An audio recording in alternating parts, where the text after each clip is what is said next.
On April, Soviet troops entered Berlin. Hitler was dead. The German leadership had fled or surrendered, and only small pockets of resistance remained in the city. On paper, the war in Europe was effectively over. But there were still millions of Germans left to be defeated. This is the story of how the Soviets smashed the Reich. The last major German offensive began on April with the Battle of the Bramble.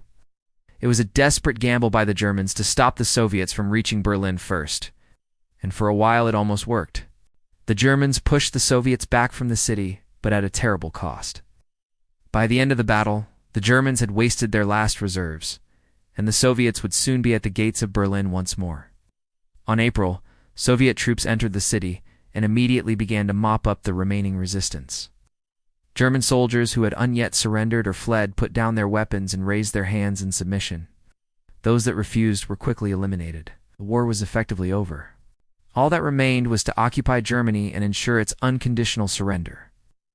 But Stalin wanted a spectacular victory parade through the ruins of Berlin to show the might of the Soviet Union.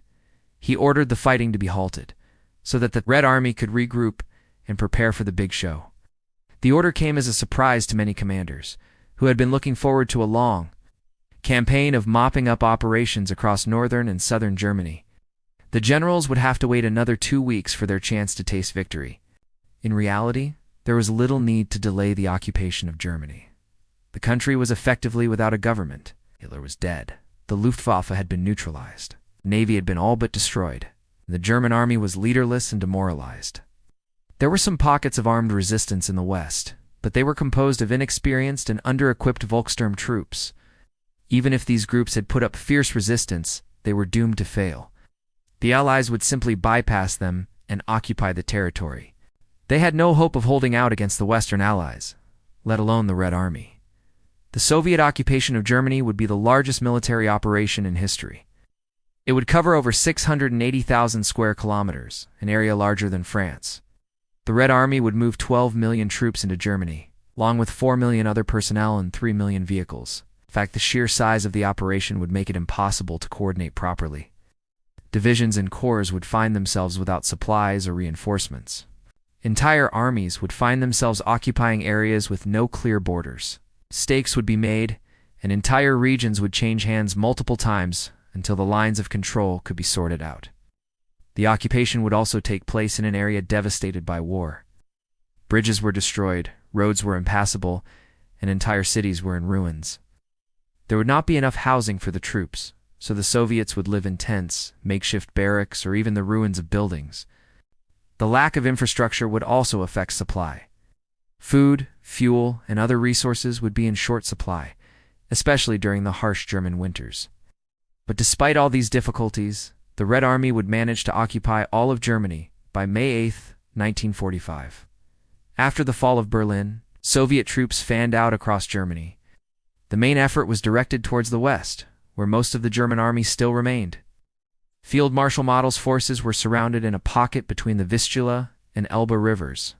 They would fight on for a few days before surrendering unconditionally. On May 2, 1945, this would include the German battleship Tirpitz and the heavy cruiser Prinz Eugen, which were scuttled by their crews rather than allow them to fall into Soviet hands. The only major German warship to survive the war was the battleship Scharnhorst, which was sunk by the British in April. While the fighting in the west was intense, the situation in the east was much calmer. The Germans had withdrawn from Czechoslovakia and were now concentrated in Austria and Hungary.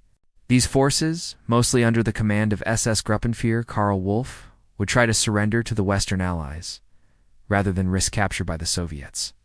However, many units would be forced to fight on by both sides until the end of the war.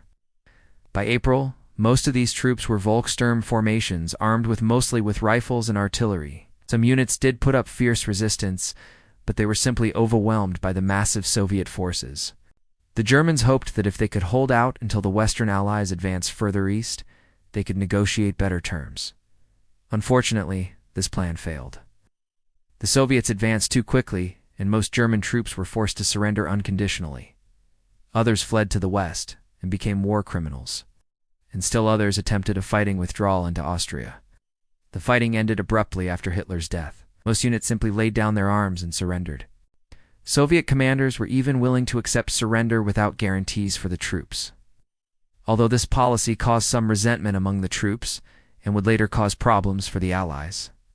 The Germans were allowed to keep most of their weapons and were given safe passage out of the Soviet occupation zone. This led to a massive influx of weapons in the West, although most of these weapons would later be collected and destroyed.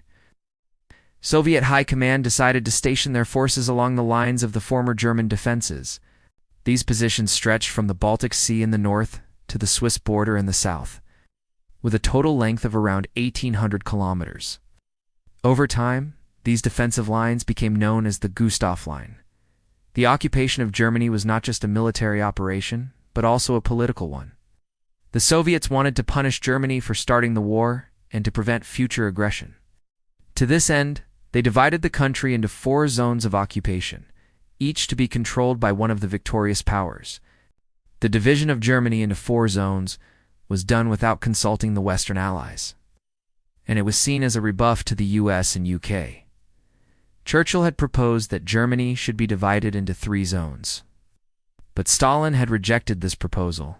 The 4th zone was added later to compensate for the Austrian zone, which was temporarily occupied by the US and UK. The administration of the Soviet zone was a disaster. The Germans hated their conquerors and refused to cooperate with them. The Soviets responded with repression. They arrested suspected enemies of the state, including former government officials, military leaders, and intellectuals. They also confiscated property and businesses from those deemed to be enemies of the state. As a result, the economy collapsed and Germany descended into chaos. The Soviets also tried to change the political structure of Germany. They introduced a new constitution, which established a democratic system of government. However, this was just a facade. The real power was in the hands of the Soviet military administration. During the occupation, the Soviets would commit several atrocities against the German population, including mass executions, rape, and torture. The most notorious of these atrocities was the Katyn massacre, in which some 20,000 Polish officers and intellectuals were murdered by the Soviets. Despite all of these problems, the occupation of Germany was a success in the sense that the Soviets achieved their main goal, which was to prevent another war. The occupation also led to the denazification of Germany. The Nazis were purged from the government and the military, and their symbols were banned. The occupation was a necessary evil that had to be done to prevent future aggression by Germany.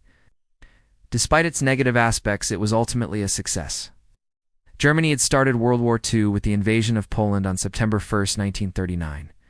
Just over 5 years later, the German war machine was completely destroyed, and German soldiers were fleeing, surrendering, or being taken prisoner.